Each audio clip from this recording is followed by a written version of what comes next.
All right. Well, thanks for the introduction, Kelly. It's a pleasure to be here for LINAC to be sponsoring the Farming Robotics Challenge again for the second year now for us, and we're excited to be a part of some of your guys' projects and to see what you guys come up with. So here at LINAC, we're a manufacturer of industrial linear actuators. They can be used in a whole host of different industries, and we'll kind of get into some of their applications and how they can help out in some of your projects later on.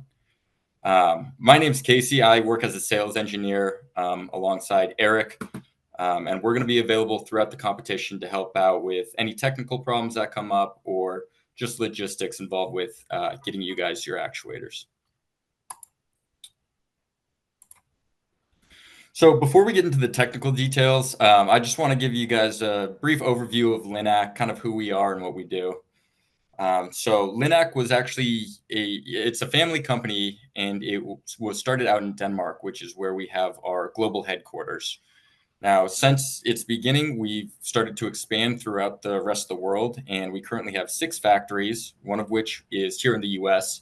It's out in Louisville, Kentucky, which is where Eric is stationed out of. We have R&D as well in the US. And just as a company, we're continuously growing, currently at 2,400 plus employees and over 12,000 customers. As I mentioned, in the US, we do have our US global headquarters in Louisville, Kentucky. On site, we do have manufacturing of the LA36. That's one of our more popular industrial actuators. We do have application engineering support as well. Awesome. I'll pass it over to Eric. Yeah, thank you so much, Casey. So just a really quick background on what our linear actuators are and why we think they're important. As vehicles continue to electrify, we're seeing more and more opportunities to replace hydraulics in small applications. When I say small, I mean less than 20,000 newtons. And the basics of how our linear actuator works is pretty simple, pretty straightforward. We take a DC electric motor, there's a gear train, and that provides power to an acme or a ball screw, which will then push a rod forward and allow you to move any linear direction. We're seeing a lot of growth in the ag application arena, as Casey mentioned, but we also do extensive work in the medical field and in home and office furniture as well. My particular group focuses on ag, and I particularly work with a lot of the big guys in terms of harvesting equipment. I think something that we've brought as unique to our product over the years, they've moved away from being a classic actuator where you turn a motor on and off, and they've become fairly complicated and good at doing tasks that are above and beyond what we might have been able to do 15 years ago. A lot of that has to do with integrating CAN bus into our products, which allows our users to control current feedback, position, recovery, messaging, all things that allow the end user to more effectively operate their equipment remotely. And this includes also things like internal H bridges to control motor feedback and also for safety purposes. Yeah, one of the advantages and things that we like about this particular product line with the Acme screw is that you get a natural brake effect, and when you're stationary, it stays stationary. Excellent. We'll highlight the 2 products that we're bringing to the table today. The information on the left, the little guy, our LA14 product, has all of the CAN bus features of our big actuator, but at a much smaller package and with a much smaller load rating, only up to 300 newtons and 130 millimeters, works off of a 12-volt motor and can accomplish 40 millimeters per second as a max speed. That's the guy pictured on top. Our larger actuator, the LA36, is our most popular in our large agricultural applications. has much higher load capacity at 4,500 newtons. This particular example will go 300 millimeters of stroke. It operates at 48 volts and has a 21 millimeter per second maximum speed rating. One of the things that I think we bring to the table that we love is the introduction of CAN, being able to communicate this way. Of course, you can run these actuators as strictly a manual in and out by providing power on the brown and blue cables, and then your signals on the red and black. But by introducing CAN, it does unlock a lot of features for positioning and feedback control that our customers find extremely useful.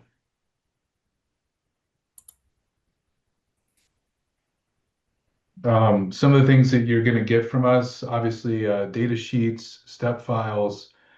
We have our own manual on CAN bus specific to our product, which tells you all of the types of commands that the actuator can understand. The LA14 actuator is going to be able to ship earlier than the LA36s, sometime mid-November. The LA36s will be available to ship at the beginning of January. We have a total of 15 each for any teams to use, and they're available on a first come, first served basis. And for logistics purposes, we are extending these only to teams in North America.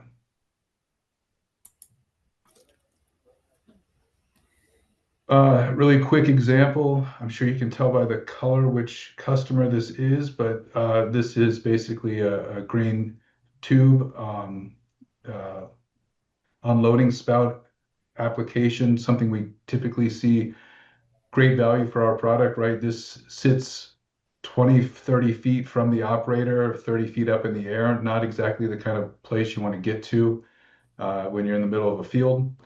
And so this actuator allows the operator to articulate the end of this grain tube as they're going without having to make any exits from the vehicle or do any manual work.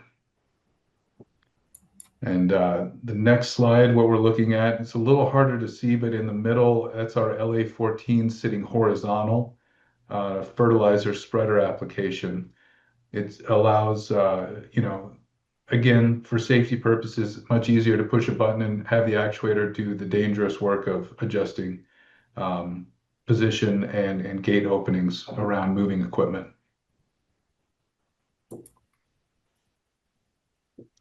Another example of a fertilizer spreader and how the LA14 can be used to make the kind of adjustments that in the past would have done manually or with the help of hydraulics.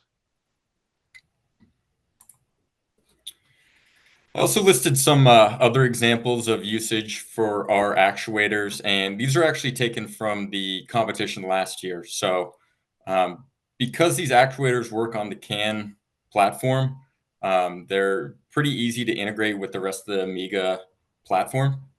So you can see some creative ideas that previous teams have used with our actuators. So on the left here, University of Delaware use our actuator for a soil probe attachment. So really what's going on here is this Amiga platform will drive around and there's a little soil probe on the end of this actuator here. And the actuator will dip that soil probe into the soil at different locations to measure temperatures, water amount, key nutrients, and other factors like that. Carnegie Mellon also had a pretty creative application of our LA36 actuator. It's kind of hard to see, but it's right up here mounted above this auger. And within their application, they used the LA36 to drill these small holes in the soil.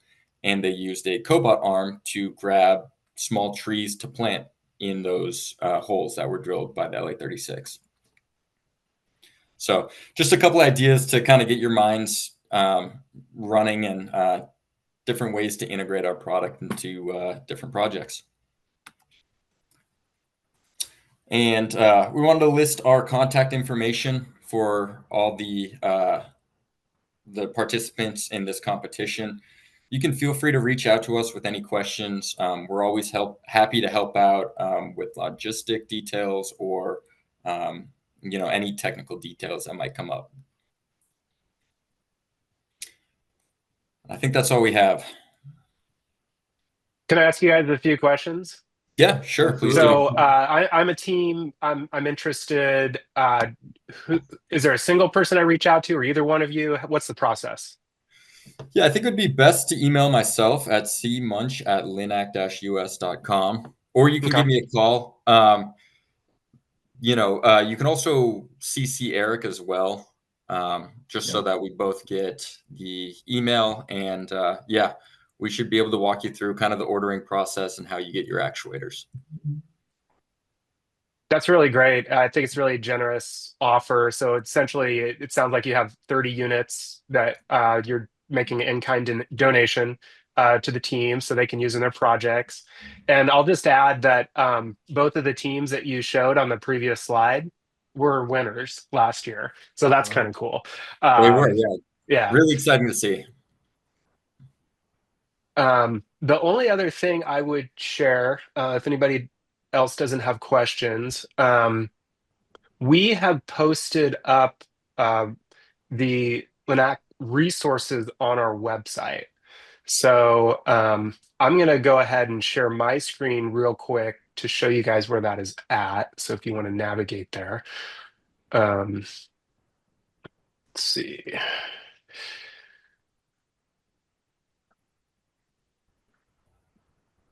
So it is just on our website on the resources tab. And if you scroll down through the information here, which if you haven't checked out this page, this is where we post a lot of great stuff. Your project proposal information, some various flyers, our webinar recordings. There's some Amiga information, and then here's the Linac info. So yeah, they provided us a lot of great files. So if you want to click on the different products, this is going to give you a zip file that contains all the models and data sheets to kind of you can look through for your projects. So just know that that is on our website and available to you guys.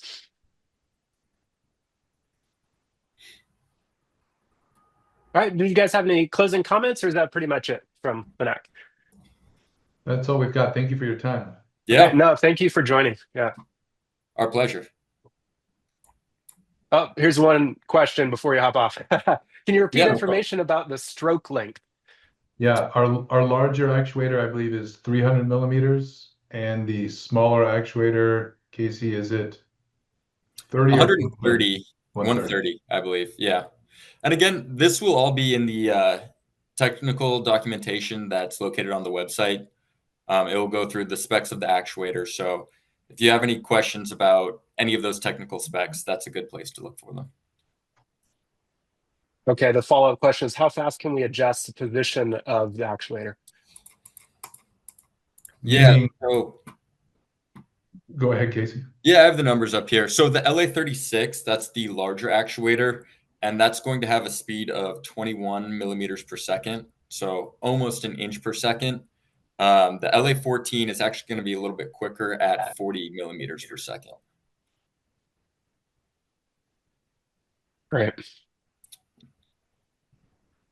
Well, what is the frequency at which we can update the position? In terms of sending CAN commands, it's going to be as quickly as you can send them. So you can set current limits, you can set position limits, you can set speed limits all over the CAN network. Great. We'll give it 2 seconds. All right, we got it. Thanks. All right. So that's All, Dijon from UC Santa Cruz. So good all questions there, great Dijon. questions, guys. Yeah. Yeah, yeah, I appreciate it. Okay. Well, let's move on. Thank you, the whole Linac team, for joining the call and for being a great sponsor of the challenge. So all the teams out there, you guys have the information. Feel free to reach out to them if you're interested in adding this piece of gear to your project this year. So with that, we're going to move on. We're going to head over to Rich at All Tracks. So Rich, are you ready to go? I sure am. All right, take it away. Okay.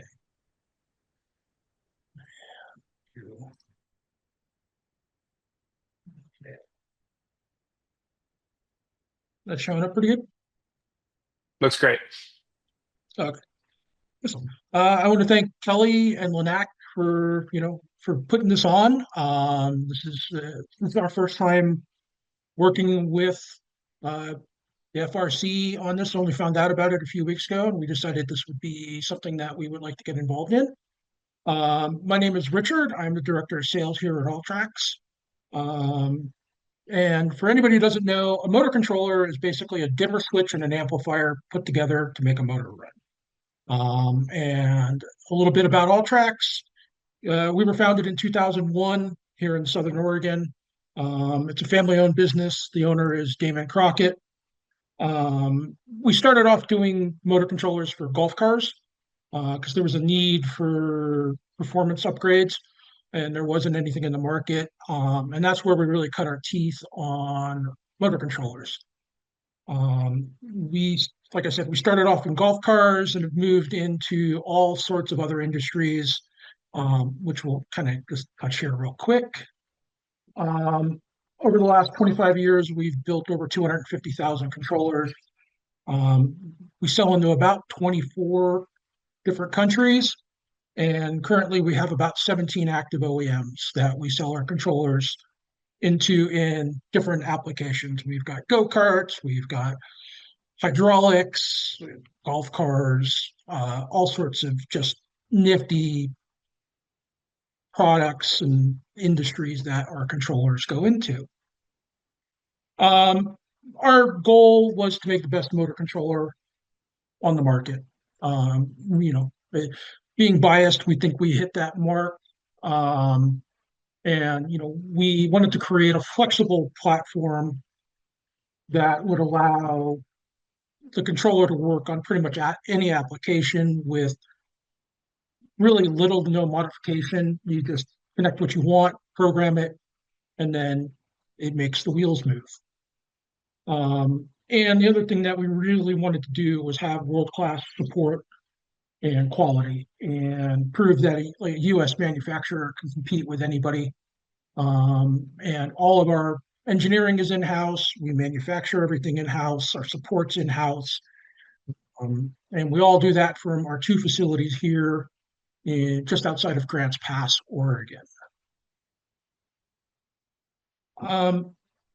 So a couple things that we've done in the past, mostly golf cars, from basic bone stock ones to upgraded ones.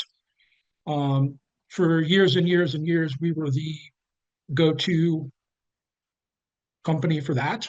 We still are, even though the competition's got a little fierce in the last couple of years. But we have branched out into other industries. We've done electric bikes, airplane. That really caused all sorts of issues when we got that picture. You can't quite see it, but the controller is mounted right behind the propeller. And we're the official NASCAR U Series controller manufacturer. They were planning to introduce it for next year, which is just their kind of development league. And I think they still have plans for that, but the tariff thing has been causing issues with them. But we're in lawn equipment, boats, go-karts, people movers, scale trains. So we've done all sorts of different applications, and now we're looking at moving into ag. We've got 2 ag customers that we've been working with, and we think joining FRC would be a good way to help further into that move into that industry. We've also had a lot of stuff in TVs and movies. Mythbusters used our stuff quite a bit. The Death Mower, if anybody's familiar with that, used 3 of our controllers. We're American Choppers, Colin Furs on YouTube, one of the big kind of science maker channels, has used our controllers a few times. We've been in commercials, movies in the past, for like the Italian Job. They created a whole bunch of electric minis with our controllers for a subway chase scene because they couldn't have gas cars. But really, at the end of the day, what we really like to do is go fast and do dumb things. And this is kind of where we are. We build our stuff robust to handle being submerged or popping a wheelie on a golf cart.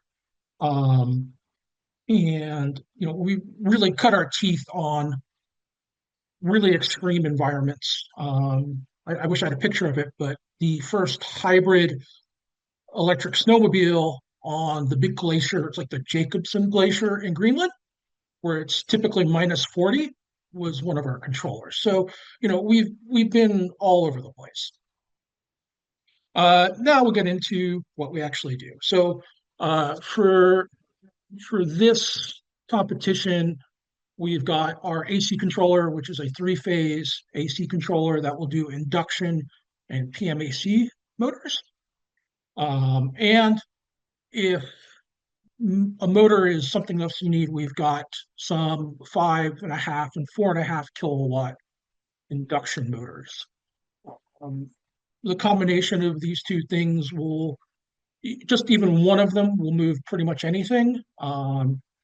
If you need more, more power on wheels, on more wheels, we've got that ability also. So this is our AC1. Again, it's 24 to 72 volts. You can run it up to about 90, but don't run it any higher than that. 650 amps for 2 minutes and about 350 amps continuous when there's airflow. It uses an active cooling setup, so it does need a bit of airflow. But the controller is potted, so you don't have to worry about debris or water or chemicals getting into it. There's two available options. One has a 23 pin and a 35 pin amp seal connector. The big difference is whether or not the temp sensor and the motor sensors are built into the wire harness or separate. The 23 pin is the separate one. All the controllers use as my engineer just said, I spelled RTOS wrong. All the controllers use an ARM processor. We've got an RTOS on it, which allows us to do a lot of watchdog functions. So we can catch a lot of issues long before they happen. And depending on what the alarm is, we either go into a limp mode or shut down, and the controller will tell you what alarm it is. All the controllers have at least one CAN port. The 35 pin amp seal has two, and that one is isolated, if I remember right. One of them is isolated and one of them is not. I think the 35 pin one is the non-isolated one. We also use a USB port. That's how we program it, and a lot of other people program it. You can just use a printer cable and connect it to a computer to program the controller. There's also an optional Bluetooth module, so you can use your phone. So a couple things that we've got. Our controllers are capable of primary and secondary.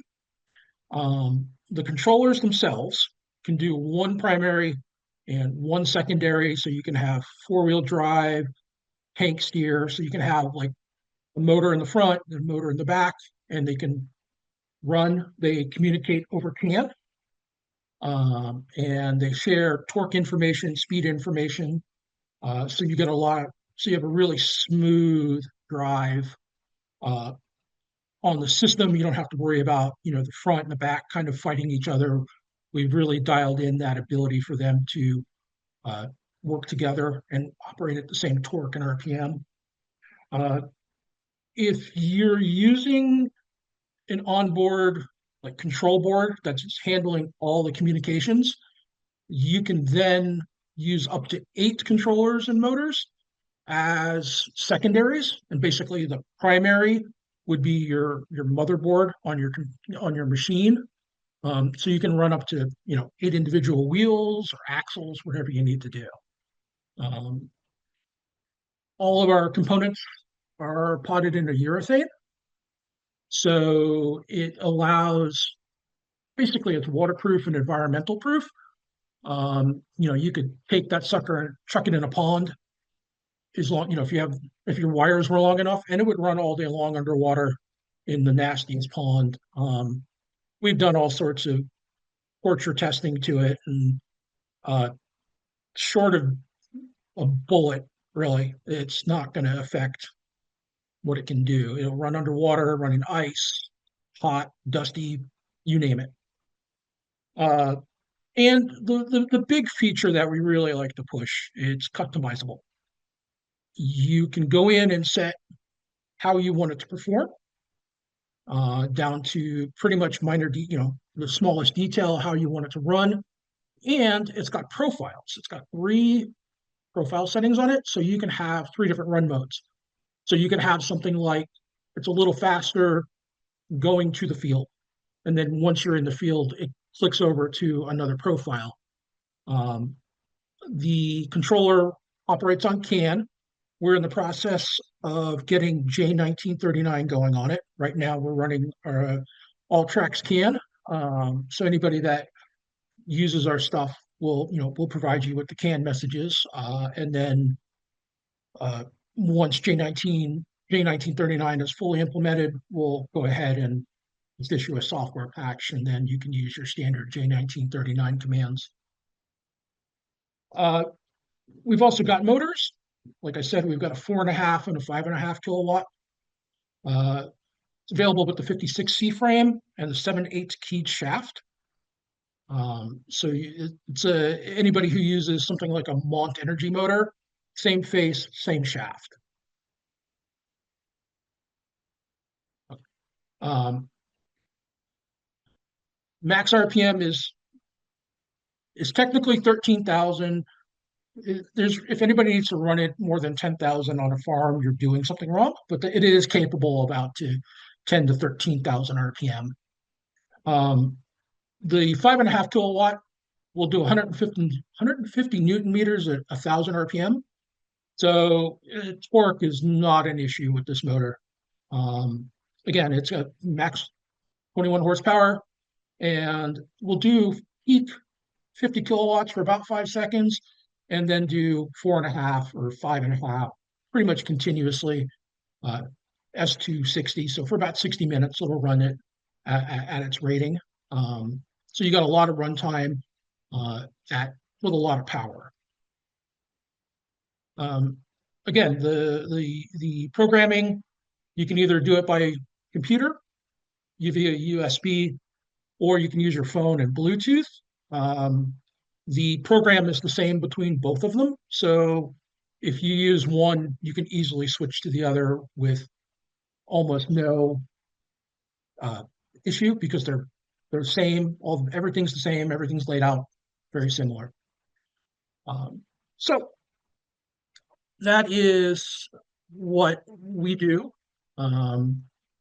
We're planning. We haven't decided on how many kits we're going to offer up. It will be first come, first serve. We'll probably, I think, probably limit it to about 10 kits. So if you need to do multiples, you can do 2 or 3 of them. And again, they'll be first come, first serve. If you have any questions on specifications, wiring, all that kind of stuff, just feel free to reach out to me. My email is there on the screen. I will also get Kelly drawings and some specifications to put up on the website, so you can refer back to that website. For the people who come on later, feel free to swing by our website to see what we do. We're a fairly small company. There's about 25 of us here across 2 facilities. And my phone number is on the screen there. So if you have any questions, email, call, we'll give you a hand.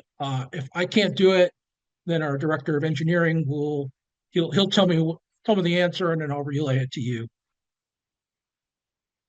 Any other question? Anybody have any questions or anything?